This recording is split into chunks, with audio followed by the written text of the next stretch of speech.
اور اگر رشتوں کے اندر احساس ختم کر دیا جائے اور لاپرواہی اختیار کر لی جائے تو پھر زندگی میں ساری نعمتوں کے باوجود ذائقے ختم ہونے شروع ہو جاتے ہیں، لطف اٹھتا چلا جاتا ہے، ساری آسانیاں، ساری نعمتیں جو اللہ تعالیٰ نے عطا کی ہیں ان سے بھی لوگ بھرپور فائدہ نہیں اٹھا پاتے۔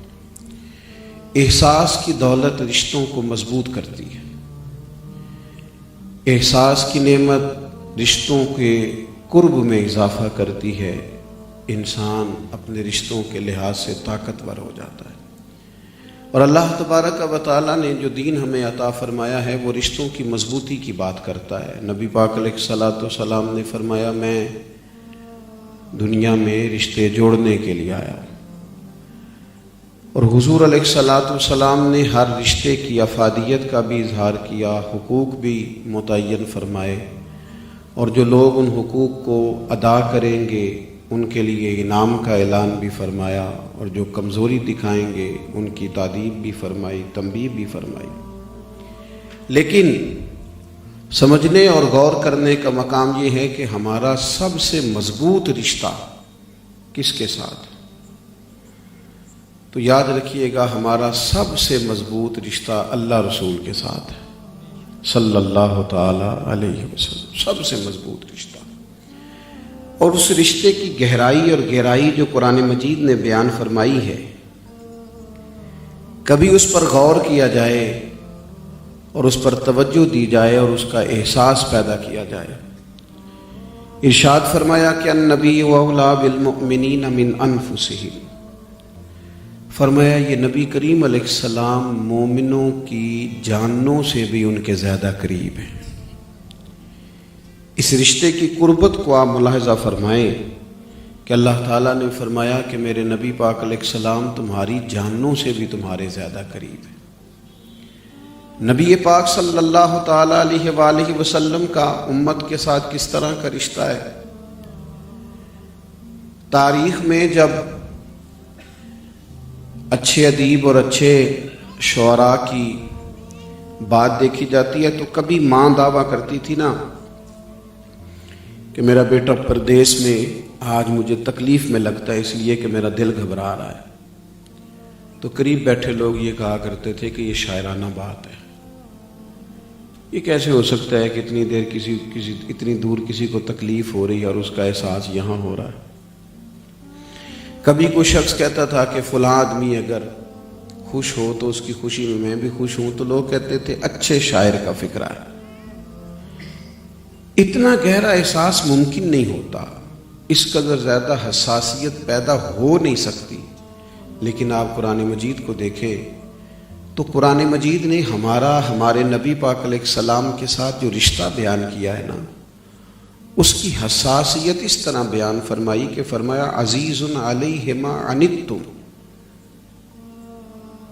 تمہارا تکلیف میں پڑنا میرے نبی پاک پر گراں گزرتا ہے۔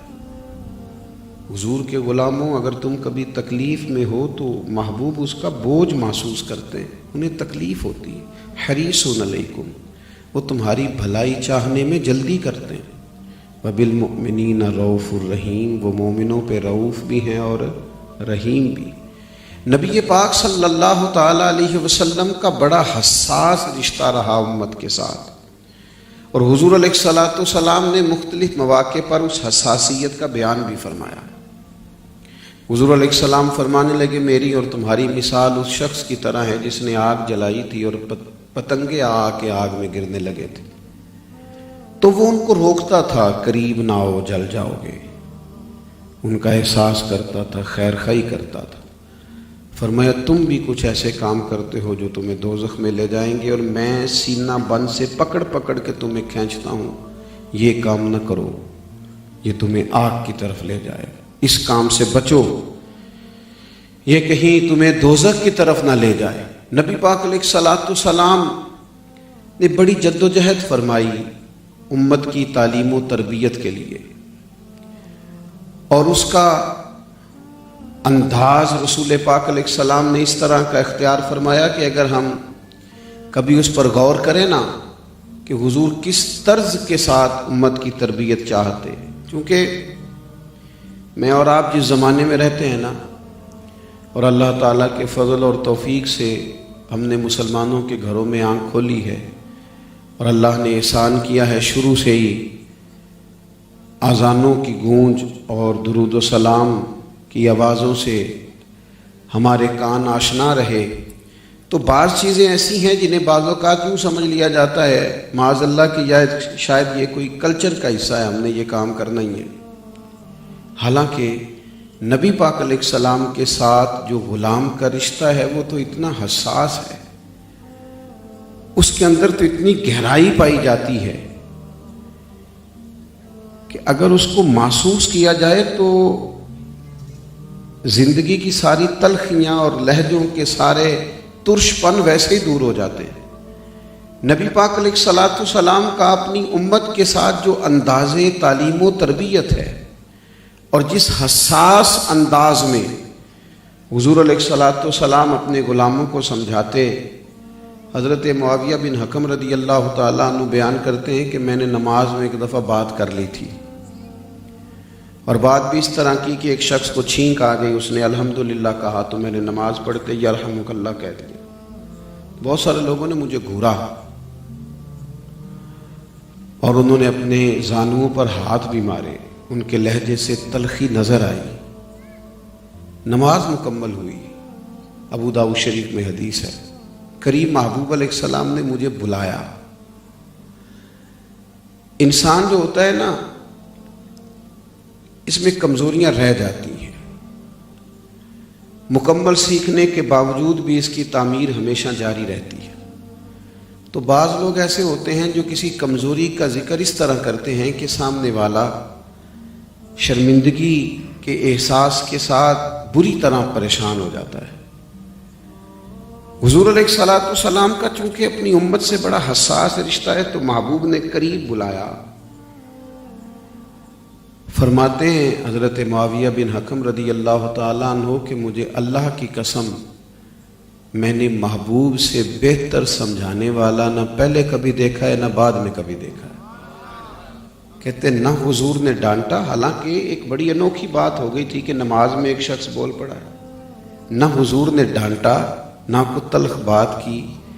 جس طرح ایک چھوٹے بچے کے ساتھ آدمی کبھی کلام کرتا ہے نا، اس کو سمجھاتا ہے، کہتے ہیں بالکل اس طرح کی چند باتیں محبوب فرمانے لگے۔ نماز میں تو تسبیحات پڑھی جاتی ہیں، تلاوت کی جاتی ہے، اس کے علاوہ کوئی بات نہیں کی جاتی۔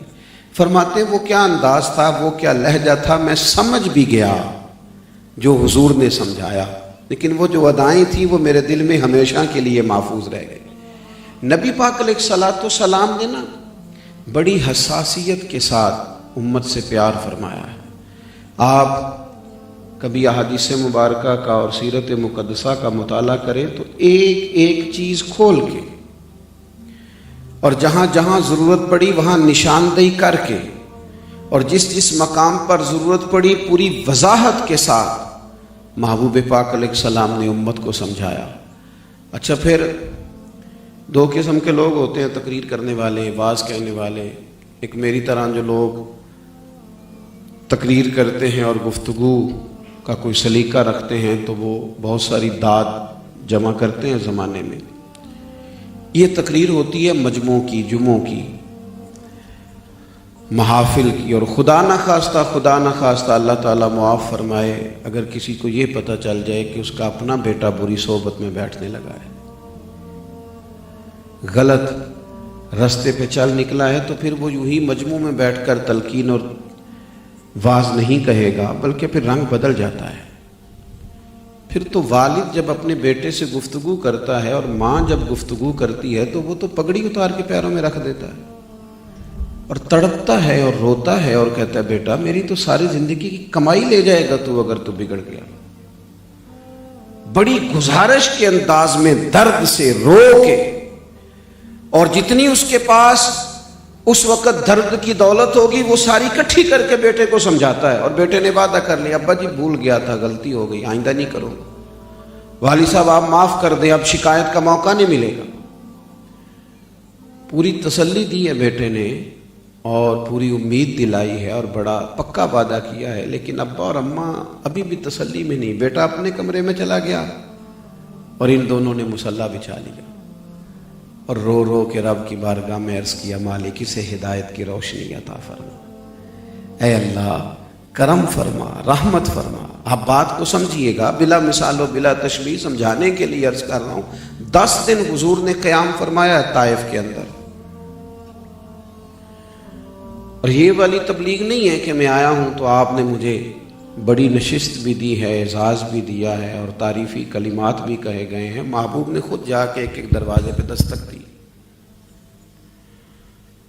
اور وہ جو عرب کا رواج تھا، مزاج تھا مہمان نوازی کرنے کا، وہ اس پر بھی پورے نہ اترے۔ انہوں نے جواب میں پتھر مارے۔ 10 دن کے قیام میں سخت آزمائش کے بعد حضور واپس لوٹے تو حضرت زید بن حارثہ رضی اللہ تعالیٰ عنہ مزاج کے لحاظ سے بڑے بردبار تھے، حلیم الطبع تھے، بڑی جلدی چیزوں سے پریشان نہیں ہوتے تھے، لیکن فرماتے میں بھی بری طرح تکلیف میں آ گیا۔ میں نے کہا یا رسول اللہ صلی اللہ علیہ وسلم کرے دعا ان کے لیے، کریں دعا یہ تباہ ہو جائیں۔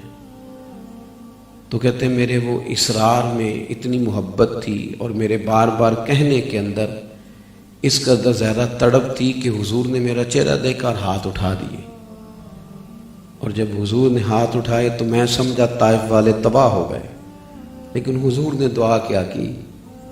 وہ جس طرح کسی چھوٹے بچے کے بارے میں انسان کہتا ہے نا اسے ابھی پتہ ہی نہیں، اسے شعور ہی نہیں، وہ چھوڑو جی یہ تو بچہ ہے۔ حضور علیہ الصلوۃ والسلام دعا کرنے لگے اے اللہ انہیں ہدایت دے دے، انہیں پتہ ہی نہیں یہ کیا کر رہے ہیں، انہیں شعور ہی نہیں۔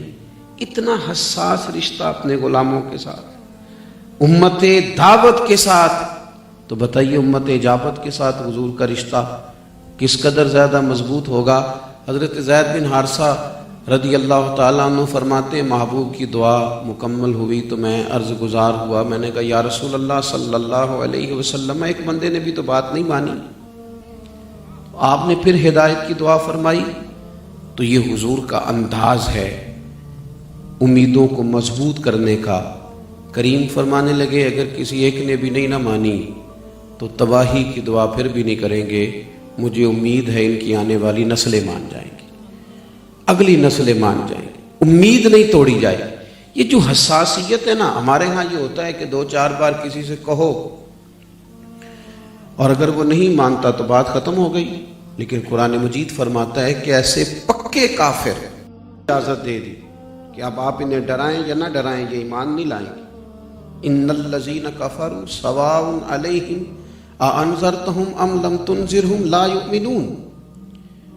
اے محبوب بے شک جن کی قسمت میں کفر ہے آپ انہیں ڈرائیں نہ ڈرائیں وہ ایمان نہیں لائیں گے، ان پر برابر ہے۔ تو مفسرین کرام نے لکھا ہے نبی کریم علیہ السلام نے اس آیہ کریمہ کے نزول کے بعد جب پوچھا گیا یا رسول اللہ اب کیا کرنا ہے، اللہ نے تو اجازت دے دی ان پر برابر ہے، ڈرائیں نہ ڈرائیں، فرمایا رب نے منع نہیں نہ کیا، کہا ہے ڈرائیں یا نہ ڈرائیں تو میں ڈراتا ہی رہوں گا، میں انہیں کہتا ہی رہوں گا، میں سمجھاتا ہی رہوں گا۔ اللہ کے حبیب نے بڑی محبت فرمائی، اور پھر یہاں ہی نہیں، حضور علیہ الصلوۃ والسلام نے میدان محشر بھی امت سے محبت کا وعدہ فرمایا۔ حضرت انس بن مالک رضی اللہ تعالیٰ عنہ نے پوچھا یا رسول اللہ صلی اللہ علیہ وسلم قیامت میں کہاں تلاش کروں؟ تو فرمایا حوض کوثر پہ آنا نا، پیاسے لوگ آئیں گے تو میں پانی کے حوض کوثر کے جام بھر بھر کے پلاؤں گا۔ اچھا روٹین میں ایسا نہیں ہوتا، نہ خانقاہوں پہ نہ مدارس میں کہ جو محتمم صاحب ہیں جو پرنسپل صاحب ہیں وہ آنے والوں کو پانی خود پلائیں گے، ایسا تھوڑی ہوتا ہے۔ اس کے لیے تو خدام ہوتے ہیں، اس کے لیے تو کام کرنے والے ہوتے ہیں، اس کے لیے تو نظم ہوتا ہے، تنظیم سازی ہوتی ہے، ڈیوٹیاں ہوتی ہیں۔ لیکن یہاں شارحین حدیث نے لکھا ہے کریم نے یہ نہیں فرمایا کہ انہیں پانی پلایا جائے گا، فرمایا وہ آئیں گے میں خود پانی پلاؤں گا، میں خود انہیں۔ یا رسول اللہ صلی اللہ علیہ وسلم اگر وہاں ملاقات نہ ہوئی، یہ حدیث ترمذی شریف میں موجود ہے، تو محبوب فرمانے لگے پھر میزان عمل پہ آ جانا۔ ہمارے مدارس میں نا اب ایک رواج ہوتا جاتا ہے کہ بچوں کے جو امتحانات ہوتے ہیں نا ان دنوں میں مدرسین عمرے پہ چلے جاتے ہیں، جن کی ڈیوٹیاں نہیں نہ لگتی تو وہ وہ کہتے ہیں یہ چونکہ اب امتحانات شروع ہو گئے، ہم فارغ ہو گئے، عمرے کے لیے چلے جاتے ہیں۔ اور ایسا تو کبھی نہیں ہوتا کہ جس نے امتحان کی تیاری کرائی ہو وہ امتحان گاہ میں بھی ساتھ جائے۔ یہ کیسے ہوتا ہے؟ بتا دیا، تیاری کرا دی، اب آپ جائیں وہاں ایگزامینیشن ہال میں جو لوگ آئیں گے دیکھ لیں گے۔ لیکن یہ دیکھیے حضور کا اپنی امت سے رشتہ، فرمایا انس اگر وہاں ملاقات نہ ہوئی تو میزان عمل پہ آنا، اعمال تل رہے ہوں گے اور میں دعائیں مانگ رہا ہوں گا، وہاں آ جانا۔ یا رسول اللہ صلی اللہ علیہ وسلم وہاں ملاقات نہ ہوئی تو فرمایا پھر پل صراط پہ آ جانا، امت گزر رہی ہوگی اور میں ان کی سلامتی سے گزرنے کی دعائیں مانگ رہا ہوں گا۔ اسی لیے تو اعلیٰ حضرت نے فرمایا رضا اب پل سے وجد کرتے گزریے کہ ہے رب سلم صدائے محمد صلی اللہ علیہ وسلم۔ تو حساس رشتہ نبی پاک کا۔ اب حضور کے غلاموں نے بھی اسے حساس سمجھا، صحابہ نے بھی اسے حساس سمجھا، انہوں نے وہ سارے کمال کر کے دکھائے جو کسی غلام کا طریقہ ہوتا ہے۔ انہوں نے ان سارے احساسات کا رنگ امت کو سکھایا اور بتایا۔ مسجد نبوی شریف میں ایک دروازہ ہے، حضور علیہ السلام کے زمانہ مبارکہ میں وہاں سے عورتیں آیا کرتی تھیں۔ تو حضرت عمر فاروق رضی اللہ تعالیٰ عنہ نے ایک موقع پر منع فرما دیا، فرمایا کہ اب خواتین گھر میں نماز پڑھیں۔ زمانے میں حالات کچھ ایسے آئے ہیں اور سرکار کا فرمان بھی ہے کہ میری اور میرے خلفائے راشدین کی سنت پر عمل کرو۔ تو حضرت فاروق اعظم نے خواتین کو روک دیا، فرمایا گھروں میں نماز پڑھا کریں۔ خواتین اب نہیں آتی، تو چونکہ اس ایک مخصوص دروازے سے خواتین آیا کرتی تھیں، تو نبی پاک علیہ السلام نے مرد حضرات سے کہا کہ آپ اس دروازے سے نہ آئیں جہاں سے خواتین آتی۔ اب وہ جو علت تھی، جو وجہ تھی وہاں سے داخل نہ ہونے کی، وہ ختم ہو گئی۔ حضرت عبداللہ ابن عمر رضی اللہ تعالیٰ عنہ کو وہ دروازہ قریب پڑتا تھا ان کے گھر سے، لیکن وہ ساری زندگی اس دروازے سے گزرے ہی نہیں۔ ان سے لوگ کہتے جناب آپ یہاں سے گزریے، اب سب گزرنے لگے ہیں، تو فرماتے محبوب نے منع فرمایا کہ وہ ایک وجہ تھی، وہ ایک سبب تھا۔ آج بہت سارے لوگ بہت ساری گنجائشیں نہیں پیدا کرتے اپنے لیے، بہت سارے لوگ ایسے ہیں ہماری طرح جو رخصتیں تلاش نہیں کرتے پھرتے، گنجائشیں ڈھونڈتے نہیں پھرتے، کوئی نہ کوئی بہانہ بنا کے، کوئی نہ کوئی صورت نکال کے اپنے لیے آسانیاں تلاش نہیں کرتے۔ کہا وہ ایک وجہ تھی، وہ ایک سبب تھا، وہ ایک صورت بنی، ایک علت تھی کہ یہاں سے خواتین کو آنا جب ختم ہو گئی تو اب سب آتے ہیں، تو آپ بھی آئیے۔ فرمانے لگے تم بھی ٹھیک کہہ رہے ہو، تمہاری بات کا انکار نہیں کرتا، پر میں نے محبوب کو خود کہتے ہوئے سنا ہے نا جب سے کہ یہاں سے نہیں آنا، تم سارے گزرو، مجھے اعتراض نہیں، مجھے نہیں گزرنا، میرے محبوب نے منع فرمایا۔ وہ حساسیت، وہ خوبصورتی محبت کی۔ آپ کو پتہ ہے انسان کے سینے میں جو دل ہوتا ہے نا، اس میں ہر وقت کسی نہ کسی چیز کی چاہت ہوتی ہے، اور اللہ تعالیٰ نے انسان کے وجود میں بہت ساری چیزیں دو دو بنائی ہیں، دل ایک ہی بنایا ہے۔ ہر وقت دل میں کسی نہ کسی چیز کی چاہت رہتی ہے، کچھ نہ کچھ دھڑکنوں میں موجود رہتا ہے۔ جو لوگ مال کے حریص نہیں ہوتے الا ماشاءاللہ، ان کو کبھی کبھی شہرت کا شوق ہو جاتا ہے، اور اللہ تعالیٰ اگر یہاں سے بچا لے تو بعض لوگوں کو خوشامد کا شوق ہو جاتا ہے، تعریفیں سننا بڑا اچھا لگتا ہے، کچھ نہ کچھ دل میں رہتا ہی ہے۔ اللہ نے فضل کیا ہے اور ہمیں کہا ہے کہ دل میں رب رسول کو رکھو، اس محبت کا غلبہ رکھو۔ بچنے کا طریقہ یہ ہے کہ حساسیت پیدا کر لی جائے اور نبی پاک علیہ الصلوۃ والسلام کے ساتھ اپنے تعلق کو مضبوط کیا جائے۔ یہ جو نعتیں ہمیں دی گئی نا حضرت حسان بن ثابت سے لے کر اعلیٰ حضرت فاضل بریلوی تک، یہ اثر ڈالتی ہے انسان کی زندگی میں جب آپ حضور کی نعت پڑھتے ہیں، یہ رس گھولتی ہے بندے کی طبیعت۔ یہ آپ دیکھیں نا، جو چیز رات کو بندہ سنتے سنتے سوتا ہے، خوابیں بھی اسی کی دیکھتا ہے۔ تو مجھے بتلائیے نا، جو لوگ رات کو نعت سن کر سوتے ہیں اور حضور کے ذکر پاک کی خوبصورت ساعتوں میں انہیں نیند آتی ہے، تو پھر ان کی قسمت کے ستارے چمکتے ہیں، ان کا باطن جو ہے وہ تزکیہ بھی پاتا ہے اور قرار اور انشراح صدر بھی حاصل ہوتا ہے۔ تو حضور علیہ الصلوۃ والسلام کے ساتھ امت نے ہمیشہ حساس رشتہ رکھا ہے، خاص غلامی، خاص لب و لہجہ، خاص انداز۔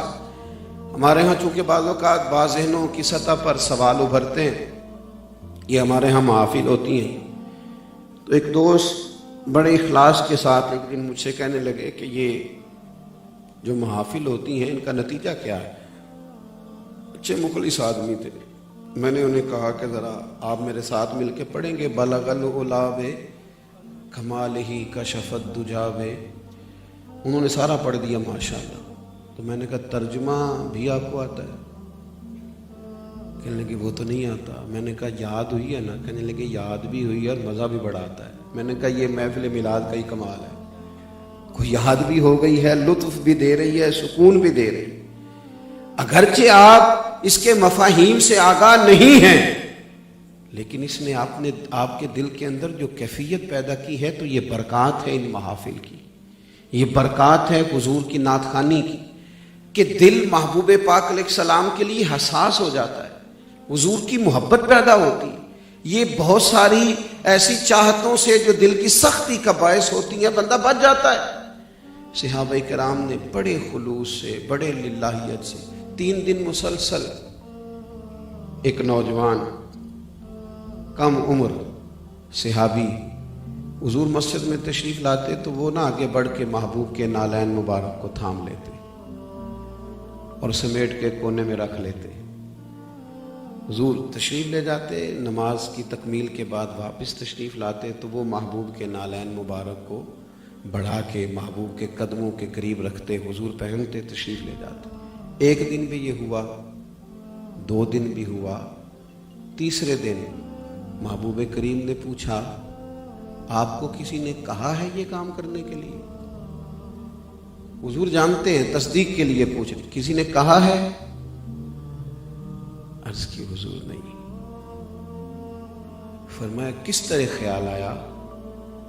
عرض کی یا رسول اللہ صلی اللہ علیہ وسلم مجھے آپ سے بڑی محبت ہے۔ حضور اس محبت نے نا یہ رستہ مجھے دیا ہے کہ میں آپ کے نالین مبارک تھاموں اور پھر رکھوں۔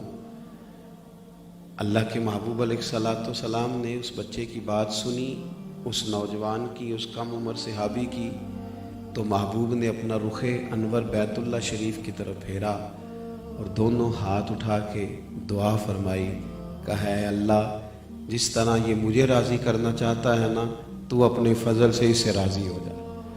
اللہ اس سے راضی۔ یہ جو حساسیت ہے نا، میں آپ سے عرض کروں، مصروفیات دن بدن بڑھتی جا رہی ہیں لوگوں کی، اور بعض ایسی چیزوں میں بھی ہم مصروف ہیں جو بہرحال ہمارے اہم کاموں کو متاثر کر رہی ہیں۔ ضرورت اس امر کی ہے کہ اپنا رشتہ حضور کی نعت کے ساتھ مضبوط کیا جائے۔ نبی پاک علیہ الصلوۃ والسلام کی محبت کا کوئی سوتا اگر کسی جگہ تھوڑا سست ہونے لگتا ہے تو اسے تیز کیا جائے، روز اپنے آپ کو دیکھا جائے، اور انسان اپنا طبیب ہوتا ہے، اسے خود پتہ ہوتا ہے کہ آج کل میری چاہتوں کا رخ کیا ہے۔ حضور کی سیرت پاک، آپ کے مقدس احوال شریفہ، آپ کی نعت شریف، کتنی چیزیں ہم یاد کرتے ہیں، کتنی یاد رکھنی پڑتی ہیں، کہاں کہاں ہماری نظر جاتی ہے۔ کیا ہی اچھا ہو ہمیں محبوب کی چند نعتیں بھی آتی ہوں، ہمیں حضور کے تذکار جمیلہ سے بھی شغف ہو، وہ کبھی کبھی ہماری زبان پر آ جائیں اور ہم کبھی کبھی سر راہ انہیں گنگنائیں، لہجے میٹھے ہو جائیں گے، انداز خوبصورت ہو جائیں گے، ہماری توجہ لگ جائے گی۔ بات سمیٹنے لگا ہوں، حضور سید عالم علیہ السلام کے غلاموں نے بڑی خوبصورتی سے محبوب پاک کے ذکر کو آگے منتقل کیا ہے، اور بڑی حفاظت سے حضور کی مقدس سیرت پاک کو آگے پہنچایا ہے۔ میں ایک حدیث پاک دیکھ رہا تھا، وہ میں نے 10-11 کتب میں اس کو دیکھا، میں حیران رہ گیا کہ اس قدر مضبوط کر کے صحابہ نے چیزوں کو محفوظ کیا۔ نبی کریم علیہ الصلوۃ والسلام کا ایک فرمان ہے، حضور نے فرمایا میں اور یتیم کی پرورش کرنے والا۔ اس طرح مل کے جنت میں جائیں گے جس طرح میری یہ 2 انگلیاں ملی ہوئی. اچھا، کمال کی بات یہ ہے کہ جس بھی صحابی نے روایت کیا ہے نا، جس محدث نے لکھا ہے، انہوں نے حضور کے الفاظ بھی بیان کیے ہیں اور محبوب نے 2 انگلیاں کھڑی کر کے بتایا تھا، یہ انداز بھی بیان کیا. حضور کی ان اداؤں کو نا، ان اداؤں کو محبوب نے اس وقت کیسے بیٹھے تھے، کیا انداز تھا، کس طرح بات کی تھی، ان چیزوں کو بھی صحابہ نے سنبھال کے رکھا اور نہایت خوبصورتی. اور حضرت انس بن مالک رضی اللہ تعالیٰ عنہ جب بیان کرنے لگے نا تو فرمانے لگے حضور نے یوں انگلیاں اٹھائی تھیں اور پھر فوراً کہنے لگے یہ میں صرف سمجھانے کے لیے کہہ رہا ہوں، ورنہ میری انگلیاں حضور کی انگلیوں جیسی نہیں، ورنہ میرے ہاتھ محبوب کے مقدس ہاتھوں جیسے نہیں. اتنا محفوظ کر کے ان لوگوں نے حضور کے تذکار ہمارے سامنے رکھے. تھوڑی نا ان باتوں میں حساسیت پیدا کرنے کی ضرورت ہے. مجھے ایک محفل میلاد میں جانے کا اتفاق ہوا تو جاتے جس شخص سے میری ملاقات ہوئی، میں سمجھا کہ یہاں کوئی ورکر ہے، کوئی انہوں نے کام کرنے کے لیے وہ دریاں بچھا رہے تھے، روٹین کے کام کر رہے تھے. اور جب محفل سج گئی، لوگ بیٹھ گئے تو وہ چینج وین کر کے کپڑے بدل کے آ کے وہ اسٹیج پہ بیٹھ گئے. تو میں نے کسی سے پوچھا یہ کون ہے؟ تو ان کے کانوں میں آواز چلی گئی، کہنے لگے میں ہی ہوں جس نے اللہ کی توفیق سے اس بزم کو سجایا ہے. تو پھر وہ سمجھ گئے کہ میرے ذہن میں سوال کیا ہے، چونکہ میری آتے ہی ملاقات ان سے ہوئی تھی. تو کہنے لگے حضرت میرا بڑا نخرہ ہے، میں بڑی چیز ہوں، کسی چیز کی پرواہ نہیں کرتا، اللہ کی بڑی عنایات ہیں، پر میں جب اپنے نبی پاک کی محفل سجاتا ہوں تو دریاں بھی خود بچھاتا ہوں، میں وہ چاول بھی خود تلاش کر کے لاتا ہوں جو مجھے پکوانے ہوتے ہیں، میں ایک ایک چیز کا خیال رکھتا ہوں، اور جب میں اس کا ارادہ کرتا ہوں کہ مجھے حضور کی بزم نور کو سجانا ہے تب سے میرا ذوق تازہ ہوتا ہے، اور محفل کے کئی عرصے بعد تک بھی میری طبیعت پہ کیف رہتا ہے چونکہ میں نے اپنے نبی کی محفل سجائی. یہ حساسیت، یہ حسن، یہ کیفیات، یہ بندہ مومن کے ایمان کو تازگی دیتی ہیں. اس میں کچھ سرور بڑھتا ہے، اس میں کچھ کیفیات اور طرح کی ہو جاتی ہیں. اپنی زندگی میں اس خوبصورتی کو پیدا کریں، اس کو دوبالا کریں. یہ جو کچھ ہمارے بزرگوں نے ہمیں دیا ہے حضور کے حوالے شریفہ لکھ کے نعت مبارکہ، وہ اسی لیے ہے کہ ہم ان کو جب اپنی زبانوں پہ لائیں گے، کانوں سے ان کو سنیں گے تو ہمارے دل میں تازگی پیدا ہوگی. اللہ کی بارگاہ میں دعا کرتا ہوں اللہ تعالیٰ محبوب کریم علیہ السلام کی سچی محبت اور سچی غلامی نصیب فرمائے، اسی میں ہمارا خاتمہ بالخیر فرمائے. وما علینا الا البلاغ.